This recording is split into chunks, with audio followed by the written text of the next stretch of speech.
नमस्कार दोस्तों, मैं हूं रोहित प्रियदर्शन। कार्यक्रम सेहत के साथ, जिसमें हम आपको स्वास्थ्य के प्रति जागरूक करते हैं। आज है 1 दिसंबर, यानी विश्व एड्स दिवस। वर्ल्ड हेल्थ ऑर्गेनाइजेशन ने 1988 में इसकी शुरुआत की थी। आप सभी लोगों ज्यादातर लोगों को पता होगा, एड्स एक जानलेवा बीमारी है और ये हमारी प्रतिरोधक क्षमता जो शरीर का है उसे कम करती है। एक ऐसा भी समय आता है जब ये जानलेवा होती है और एड्स के मरीज की मौत हो जाती है। तो अभी हम बात करें अगर एड्स की, तो हम कहां खड़े हैं? क्या इसका ओवरऑल फिगर है? क्या रिसर्च में चल रहा है? इसके लक्षण क्या हैं, बचाव क्या है, और एड्स के मरीज के प्रति जो एक घृणा होती है और जो मिथ्स है, मिथ्या है, वो क्या है?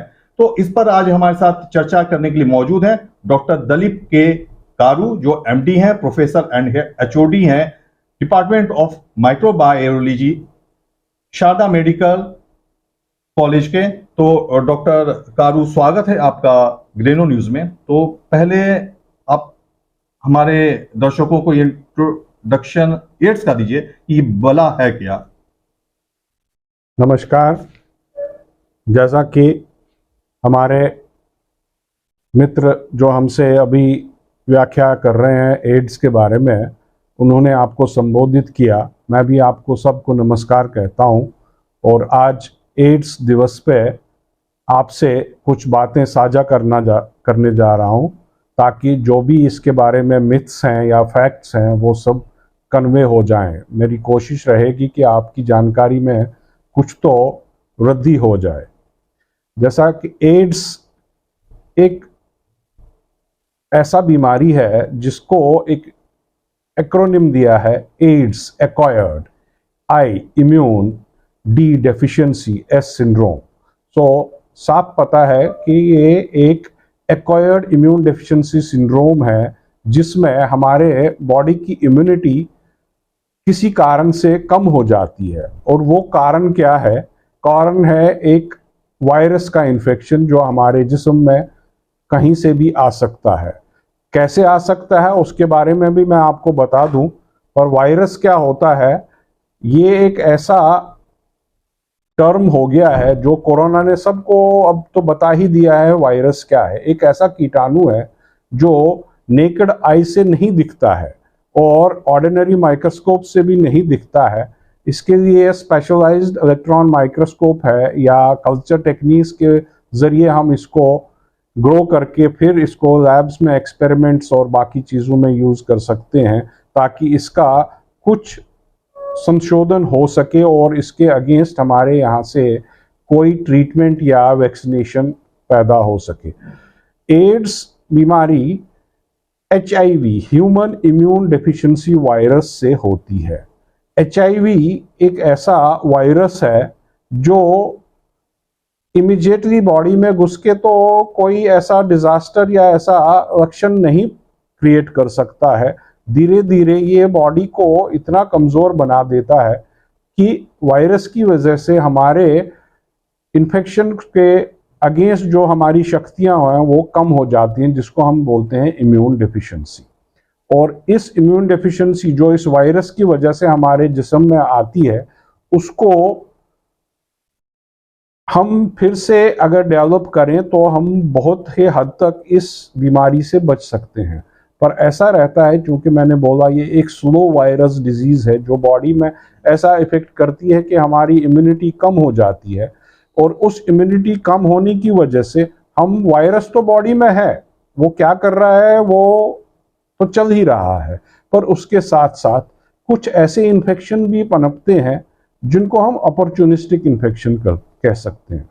ये इन्फेक्शंस नॉर्मली एक हेल्दी इंसान को इतना डैमेज नहीं कर सकते हैं, पर जब इम्यून डेफिशिएंसी इस HIV वायरस की वजह से हो गई तो ये इन्फेक्शंस हमारे जिस्म में ऐसा कहर मचाते हैं कि नॉर्मली अगर हेल्दी इंसान में होते तो शायद इसका ट्रीटमेंट से बिल्कुल बच सकते हैं, पर अनहेल्दी जो हुआ ड्यू टू HIV इन्फेक्शन, उसके डिजीज को सर्कमवेंट करने की एबिलिटी कम हो गई है, तो वो tuberculosis, toxoplasmosis, other cancer diseases जो वायरस की वजह से होती हैं उनमें इन्वॉल्व होके बहुत ही हद तक उसमें डैमेज उसके जिस्म में आ जाती है और नतीजतन उसका या तो इम्यूनिटी की वजह से या ये अपॉर्चुनिस्टिक इन्फेक्शंस की वजह से उसका अंत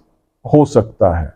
अगर हम अपनी इम्यूनिटी को किसी भी तरीके से, जितने भी साइंटिफिक तरीके हैं उसको हम सही कर दें, तो हम इस HIV इन्फेक्शन के ऊपर विजय प्राप्त कर सकते हैं। पर अगर HIV इन्फेक्शन ने हमारे अंदर, जैसे कि एड्स कहते हैं, एक्वायर्ड इम्यून डेफिशिएंसी क्रिएट कर दी, तो ये अपॉर्चुनिस्टिक इन्फेक्शन हम पे हावी होके हमको बहुत ही हद तक नुकसान भी पहुंचाते हैं और हमारे जिस्म को इतना कमज़ोर करते हैं कि ultimately we can succumb to this disease. अब रही बात इसकी ट्रीटमेंट की। इसके ट्रीटमेंट के लिए तो बहुत सारे ऑप्शंस हैं, पर जो options time to time change होते रहते हैं वही कोई भी नेशनल पॉलिसी में अडॉप्ट हो जाती हैं। और हमारे भारतवर्ष में भी एक संस्था है जो एक लीडिंग रोल प्ले करती है, जिसको बोलते हैं नेशनल एड्स कंट्रोल ऑर्गेनाइजेशन या NACO बोलते हैं उसको। उनके टाइम टू टाइम गाइडलाइंस आती हैं और वो दिस ट्रीटमेंट को एडवाइस करते हैं, जो जिसको बोलते हैं एंटी रेट्रोवायरल ट्रीटमेंट। और जब कोई भी पर्सन या जिसको हमने HIV इन्फेक्शन से ग्रस्त घोषित किया हो, तो उसको डॉक्टर की कंसल्टेशन के बाद ये ART ट्रीटमेंट लेनी चाहिए। और इसके डिफरेंट ग्रुप्स बने हुए हैं, ट्रीटमेंट ग्रुप्स या ट्रीटमेंट शेड्यूल्स, जैसा उसका डॉक्टर उसको बोले और जैसे ही उसको आगे क्या टेस्ट करने हैं वो सब को फॉलो करेगा, तो बहुत हद तक इस बीमारी पे विजय पाई जा सकती है और हम बच सकते हैं किसी और मुसीबत से। पर सबसे बड़ी बात है कि ये डॉक्टर का कंसल्टेशन बहुत ज़रूरी है। एड्स के लिए जो HIV का जो टेस्ट है वो करना बहुत ज़रूरी है और उसके बाद डॉक्टर की एडवाइस पे एंटी रेट्रोवायरल ट्रीटमेंट लेना भी ज़रूरी है।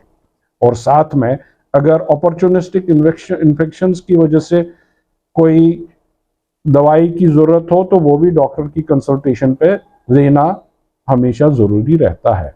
ये थी एड्स के बारे में थोड़ी सी जानकारी।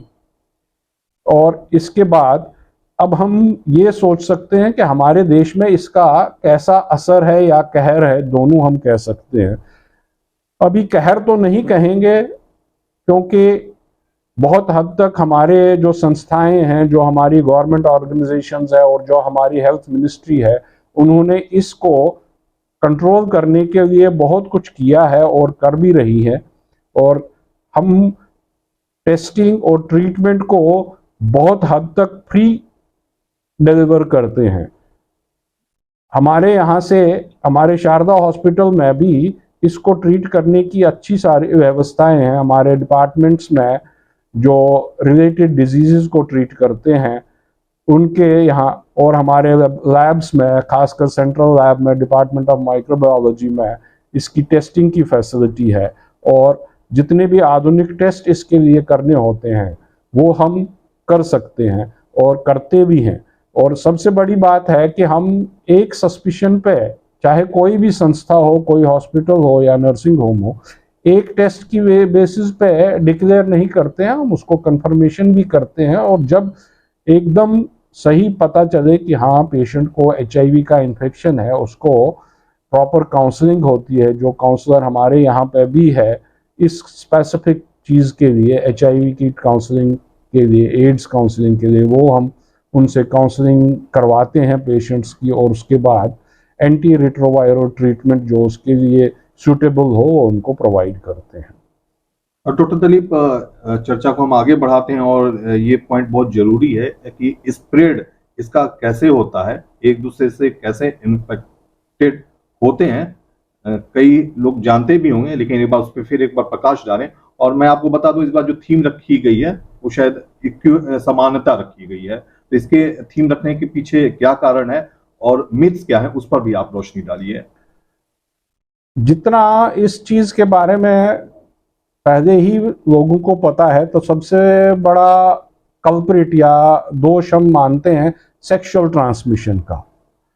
हालांकि सेक्सुअल ट्रांसमिशन इतना जिम्मेदार नहीं है जितना कि संक्रमित खून को यूज करने से इसका फैलाव हो जाता है।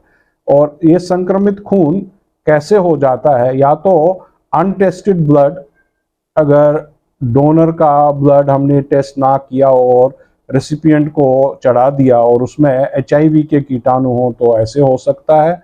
और उससे ज़्यादा इम्पॉर्टेंट है कि ड्रग यूजर्स, ड्रग एब्यूजर्स कह सकते हैं हम, जो सेवन करते हैं उन नशीली दवाओं का जिनके लिए उनको इंजेक्टेबल रूट यूज करना पड़ता है। और मेरे हिसाब से, और जो आंकड़े हमारे यहाँ से घोषित होते हैं हमारी संस्थाओं से, हमारे मिनिस्ट्री से, उसमें ड्रग एब्यूजर्स का सबसे बड़ा हाथ है, क्योंकि वो एक ही संक्रमित नीडल यूज करके आपस में शेयर करते हैं और एक दूसरे में फैलाते हैं ये बीमारी। तो मेरे हिसाब से ड्रग एब्यूजर्स नंबर 1 पे और सेक्सुअल ट्रांसमिशन नंबर 2 पे, और आइट्रोजेनिक, जो हम कहते हैं कि हमने ब्लड जो बिना टेस्ट किए किसी और रेसिपिएंट पे चढ़ा दिया और उसमें HIV कीटाणु थे, तो iatrogenic can be another cause.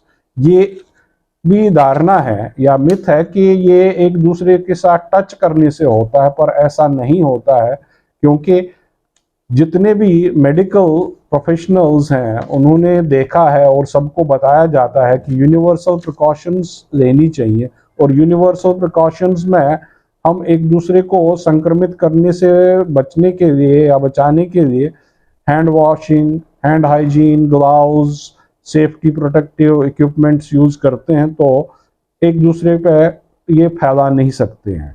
तो सेम सिचुएशन हम घर में देखें या कम्युनिटी में देखें, हम एक दूसरे से गले लगने से तो इसको नहीं फैला सकते, हम एक दूसरे का सिंपैथाइज करने से नहीं लगा सकते। तो ये एक स्पेशल एम्फेसिस होनी चाहिए कि हमको ये लोगों को समझाना है, और जो समझते हैं वो दूसरों को समझाएं कि simply by sharing utensils, by shaking hands or communicating with people by unnatural or some things, this can be spread.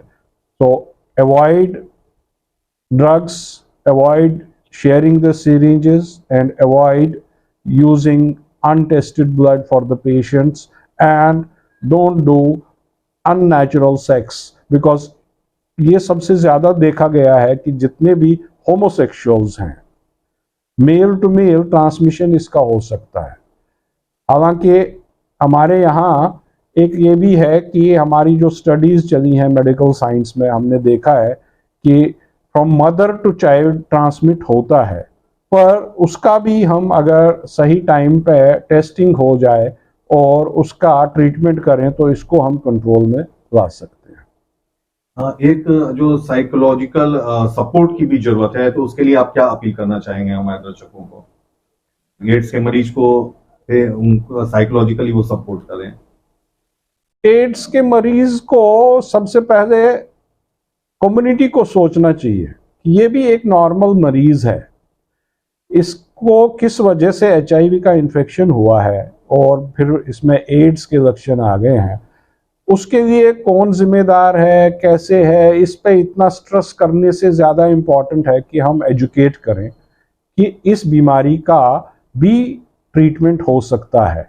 और उसको अपने ऊपर ये दोष नहीं लेना चाहिए कि अब उसका बहिष्कार होगा। वो अपने आप को अगर कॉन्शियसली हैंडल करे और दूसरों को संक्रमित करने से गुरेज करे, तो वो भी सोसाइटी में अपना एक नॉर्मल जीवन बिता सकता है। ये तो रही एड्स के मरीज के लिए मेरी एक सजेशन कि उसको ये सोच के चलना है कि वो किसी और को संक्रमित ना करे। और कैसे संक्रमित होते हैं वो तो मैंने अपने अर्लियर इसमें बता दिया कि उसको अननेचुरल सेक्स, किसी नीडल को शेयर नहीं करना चाहिए, ऐसा सब कुछ प्रिकॉशंस देके वो कम्युनिटी को इससे दूर रख सकता है। और कम्युनिटी में हम सबका फर्ज है, डॉक्टर से लेके नॉन मेडिकोज, पैरामेडिक्स और जनरल पब्लिक और फैमिली मेंबर्स को भी ये सोचना चाहिए कि ये भी एक बीमार है और इसकी तीमारदारी और ट्रीटमेंट के लिए हमको पूरे ऐसे एफर्ट्स करने चाहिए ताकि इसको HIV के इन्फेक्शन से मुक्त कर दें।